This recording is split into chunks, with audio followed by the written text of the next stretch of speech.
Jimmy Kimmel's long-running late-night show could now be at the center of a legal battle, one that critics say could change American television forever.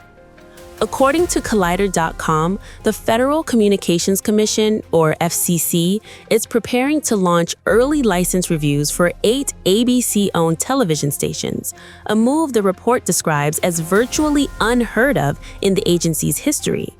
The move comes after months of growing tension between the Trump administration and ABC, with Kimmel once again finding himself caught in the middle.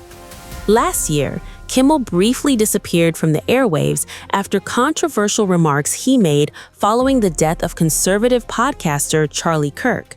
The incident triggered a fierce debate over censorship, while angry viewers called for Disney Plus and Hulu subscription cancellations. Kimmel eventually returned to television, but now the controversy has taken an even bigger turn. This latest dispute follows Kimmel's hosting of a spoof version of the White House Correspondents' Dinner, where jokes targeting Melania Trump once again put him in the spotlight. Now, Disney and ABC are pushing back. The companies have filed a legal brief accusing the FCC of targeting ABC in retaliation for content the administration simply doesn't like.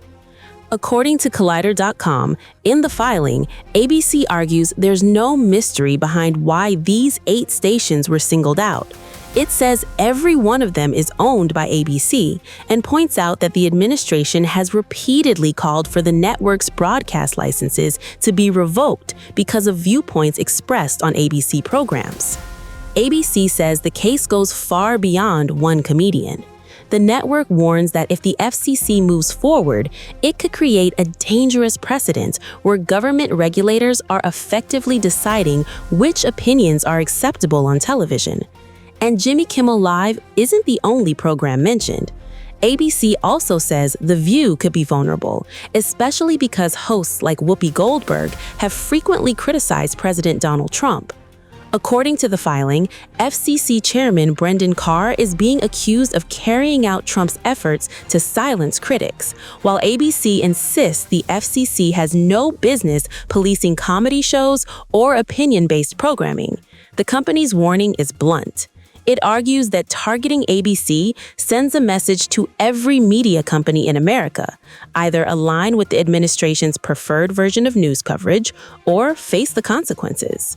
The president has previously called for investigations into Comcast, accused parts of the media of betraying the country, and has repeatedly blasted late-night hosts and television networks that criticize him. If ABC loses this fight, analysts say the impact could stretch far beyond Jimmy Kimmel, potentially reshaping how comedy, political satire, and opinion shows operate across American television.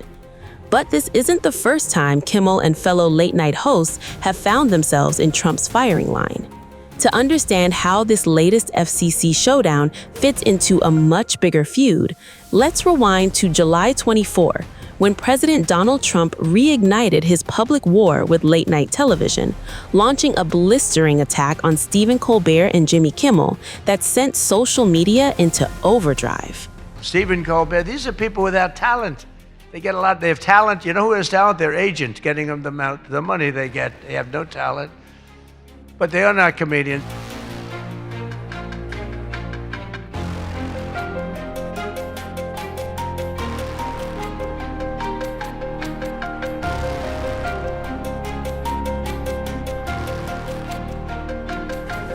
Looks like President Trump has reignited his long-running feud with Stephen Colbert, and this time Jimmy Kimmel and Jimmy Fallon got dragged into it too.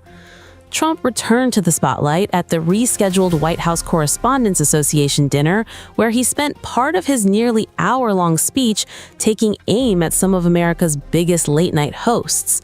Speaking to the crowd at Washington's Waldorf Astoria, Trump mocked the White House Correspondents' Association for not booking a comedian this year, before saying they had considered Jimmy Kimmel and Jimmy Fallon instead.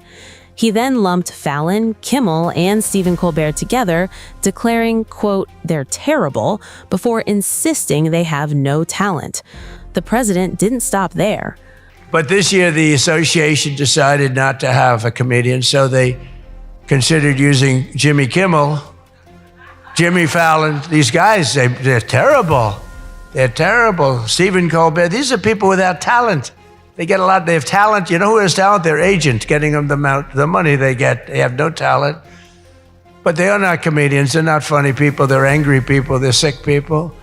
But the association really put on a big show, and they have somebody very special. I look forward to seeing him. And so they thought about going with a professional clown for entertainment, but Adam Shifty Schiff was not available.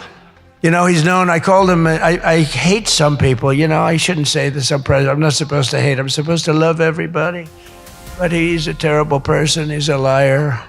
Ironically, Trump's speech had opened on a very different note. The remarks immediately triggered a wave of reactions online. One social media user fired back, quote, says the angriest, sickest person to ever hold public office. British-American journalist Mehdi Hassan also weighed in, writing, quote, this is what much of the mainstream media turned up for tonight? Pathetic. Another critic described Trump as, quote, a sad, feeble-minded, incoherent old man trying to be relevant, adding that he'll never be the men those late-night hosts are. And perhaps the harshest reaction came from another viewer who wrote, quote, this is the White House Correspondents' Dinner, where jokes, roasting, and playful ribbing are expected. Instead, Trump spent the night airing grievances like he always does, before ending the post by calling him a pea-brained narcissist who probably thinks it's funny like a sociopath. Yet, the headline-grabbing moment did not play out quite like the commander-in-chief planned.